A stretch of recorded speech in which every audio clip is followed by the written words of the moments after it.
When is the moment you give up on your dream? I've been sitting with this question for a while now, and I still don't have the answer. But I think the more honest question, the one I've been avoiding, is this. When is the moment you finally admit that the life you are living and the life you actually want are two completely different things? Every morning I wake up and go to work. I do my job, I do it well. I show up, I'm professional, I'm present, but I'm not really there. Because in my head, while I'm sitting at the desk, while I'm doing through the motion of a day that doesn't feel like mine, I'm somewhere else entirely. I'm in the studio, I'm mixing colors. I'm watching ink move across the surface and thinking about the next class I want to teach, the next piece I want to make, the next person I want to sit down in front of this medium and say, just let go. Just see what happens. That's where I actually live. The 9 to 5 is just where my body shows up.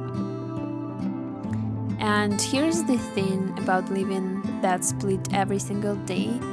It's exhausting in a way that's hard to explain. And it's not that the job is terrible. It's that every day I spend there, I feel a little more like I'm disappearing. Like the version of me that has ideas and vision and something real to give, she's waiting. And she's been waiting, and she's running out of patience.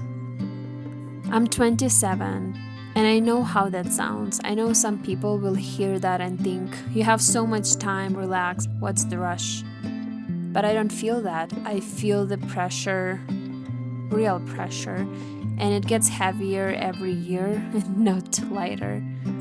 Because I look 1 year ahead and I see the same life, I look 5 years ahead and I see the same life, and the last thing, the absolute last thing I want is to wake up one day years from now and realize I never came close, that I stayed comfortable, that I kept waiting for the right moments that never came. I don't know if that's wisdom or anxiety, maybe it's both.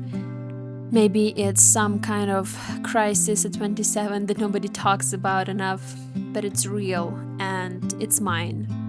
And ignoring it hasn't made me quieter. So I stopped ignoring it. I started treating this dream like a goal. I gave it structure. I made plans. I showed up for it the same way I show up for everything else, consistently, seriously, with everything I had.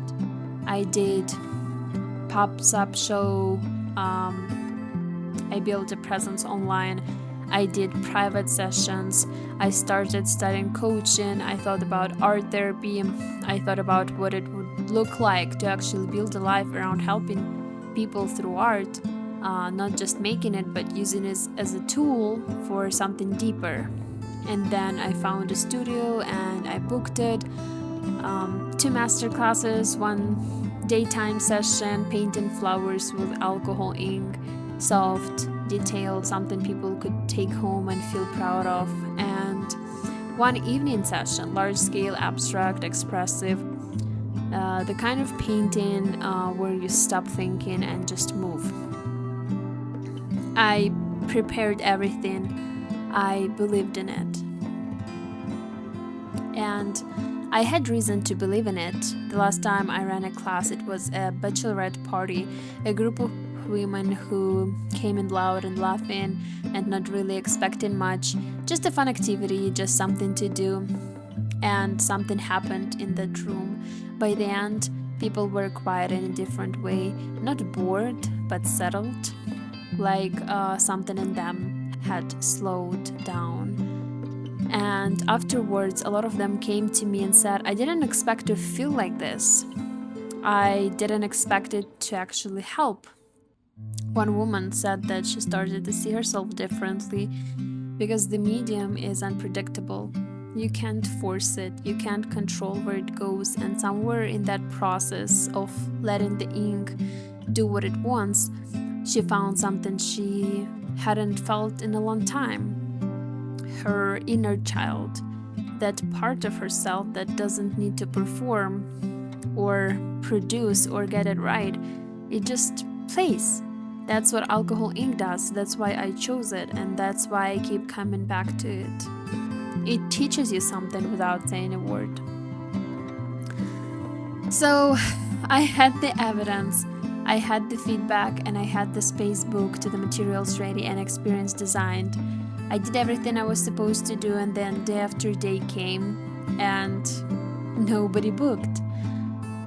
I sat with an empty calendar and tried to figure out what I missed, what I did wrong, what I should have done differently. I went through it all: the marketing, the timing, the pricing, the messaging, and then I hit a wall.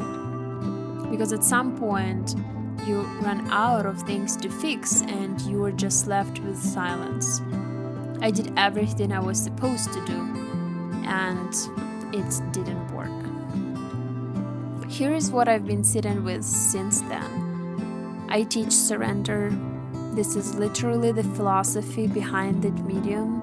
You drop the ink and you let it go. You don't control where it goes. You don't try to fix it mid-movement. The unpredictability isn't the problem, it is the whole point. And I have been holding on so tight I couldn't breathe. I've been thinking a lot about where my need to control comes from, and I think honestly it's protection. It's my nervous system trying to keep me safe. If I control everything, maybe I can prevent the failure before it happens. But here is the thing I keep coming back to, that sometimes you fail even when you control everything. And when you've controlled everything and you still fail, it hits harder.